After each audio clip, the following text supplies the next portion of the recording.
ZANU-PF has announced a sudden Politburo meeting scheduled for tomorrow, fueling speculation about the deepening factionalism and the power struggles within the ruling party. Sanapita mashoko atiri kuona kuti aiwa vakomana vokola for an urgent Politburo meeting yanzi ibutiwe nhasi. Sanapita mashoko mudanyiko pana kuti subscribe like on the bell icon.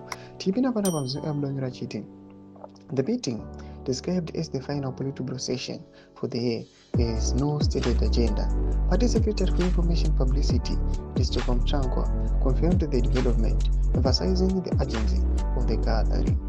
Acting Secretary General of ZANU-PF, Advocate Jacob Mdenda, is advising all members of the Politburo that the meeting is on Thursday, 19 December at 2 p.m. at ZANU-PF headquarters, said Mnangagwa.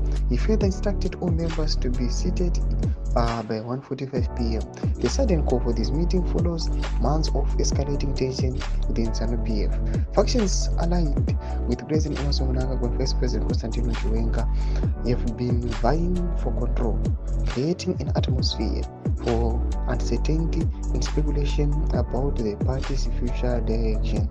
Analysts believe this meeting could be a stage for last-minute maneuvering as key players position themselves ahead of next year's political calendar. Tomashukano buda nyika pana zvinzi vakomana since vachiziva kuti panguva ino aiwa pana mafactions nematensions akanyanyisa aiwa vakuda kutomboplota netombogadzirisa their political calendar panguva ino kuda kuti aiwa panguva ino the house is not in order. Nyange nemutungamiri wenyika ari kutozviona aiwa achinota kuti nemamwe maministers dasina be aiwa ma-parliamentary sessions. Tunze mafunguro enyu kunoti kudi pamusoro pechiitiko ichi. Mune comment section medu, subscribe or like, on the bell icon.